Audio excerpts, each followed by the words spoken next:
Tonight, on Be Something Wonderful, what is the ideal reality creation process? I am your host, Tom Karen, and this is the Be Something Wonderful studio of higher consciousness, where we help you level up and become the best version of yourself. Creators, welcome back. Over the last few days, I've gotten a few questions, and even on the channel on, Tom, what's the best process, or what's a good imaginal scene to imagine my wish fulfilled? What's the best scene, or what's the best affirmation, etc. Everything around what is the ideal process. Well, guys, tonight we're going to answer that question and more. So here's what I want to say. And pointing to the question of what is a good imaginal scene, or what scene should I imagine? First, I want to say, guys, the power is not in your imaginal act. The power is in what the imaginal act implies. It's in the implication. Hear this. The power is not in the process. Rather, the power is in the implication of the process, that it's done, that you're fulfilled. The power is in the implication of fulfillment. Right? And a good imaginal scene is any scene that follows your fulfillment of your desire. Right? That the power is in the fulfillment that it implies. The power is in imagining and assuming fulfillment, not in imagining and affirming the desire itself. Hear this. One of the key things that happens is that you start focusing on the desire. You start visualizing the desire. If it's your SP, you start just imagining your SP. Or if it's a pile of money, you start just imagining a pile of money, versus implying what your life will be like when you have it. Hear this. That's what you want to imagine. What's your life like if you had a big pile of money? What's your life like if you were with your SP? What's the fulfillment? What's the scene? Something simple. Right? So that's what gets you there, right? Instead of imagining your specific desire or wish, imagine a scene that implies your future life or wish fulfilled. The power is not in the means, but in the imagined end. I've said this before, but I really want to hit this because there's been so many questions on this. The power is not in the means, but the imagined end, the fulfillment. Let's unpack this a little bit more. The processes and techniques are not to make something happen. I've often said this, but rather to have the experience of it happening in the fulfillment, in the feeling of fulfillment right now. Hear this. That's what the processes are for. They're not to make anything happen out there. They're for you to experience the feeling of the fulfillment right now within. Right? So it's to have the experience of it happening in the feeling of fulfillment right now within. That's what the process is for. You are, remember, I've talked about this, you are beginning at the end. Right? The end is the beginning. The beginning is the end. The key is to stay there in the end and rest in fulfillment. Right? So you begin in the end, you end in the end, and you stay in the end. We talked about this, that's the meaning of living in the end, right? Or thinking from the end, right? If you could simply hear this, I really want to hit this, guys, because we overcomplicate this, and I've heard some of you really getting down on yourselves, beating yourselves up for this stuff. It's supposed to be fun. It's supposed to be light, right? You could just simply choose your future reality.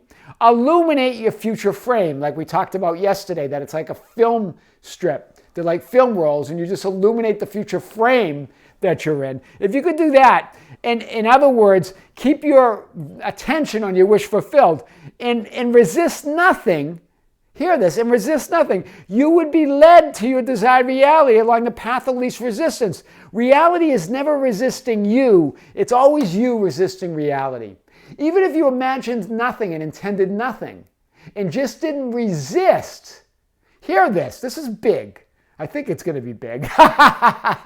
If you didn't intend anything specifically and just simply didn't resist the current script or current reality, you would be moved along to your greater good.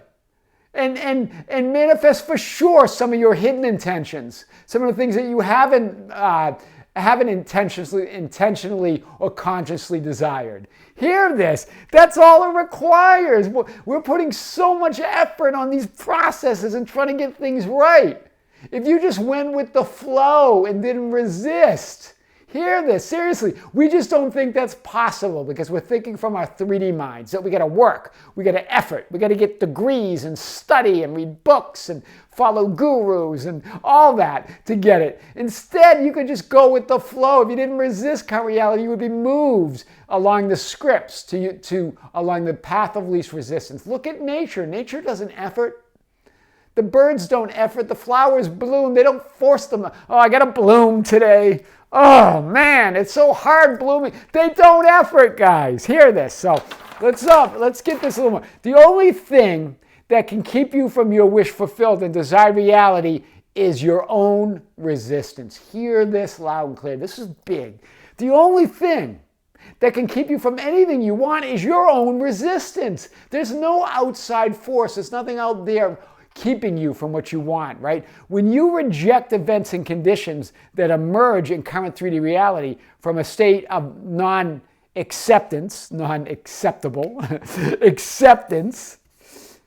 of the unwanted, what happens is you unconsciously compose a script that you don't want. Hear this. You are unconsciously composing an even worse reality just as unwanted, and you shift to that undesirable, unwanted reality. Hear this. When you reject events in 3D, when you consider them unacceptable, right, and resist them, you're unconsciously now composing a reality, but a worse reality, or at least at the very least, just as worse as the current reality, but probably even worse, right? That's why things go from bad to worse, right? That resistance. You're unconsciously composing, you're always composing reality, either consciously or unconsciously. It's even worse because you're resisting it, right? You shift to that undesirable, unwanted lifeline or film role, and it's an even worse script that you have to follow, right? And then you start resisting and trying to change the script, and it gets worse. When you try to resist and change the script, you get moved to another film role that's even worse. That's how it works. Whenever you see the advantage, hear this, if you would just do this, whenever you see the advantage in every judged negative event or situation, you always move to a more favorable lifeline or film role closer to your desired reality. Hear this. So there's in Vadim Zeland's books, he talks about calling advantage whenever anything happens that is perceived negative.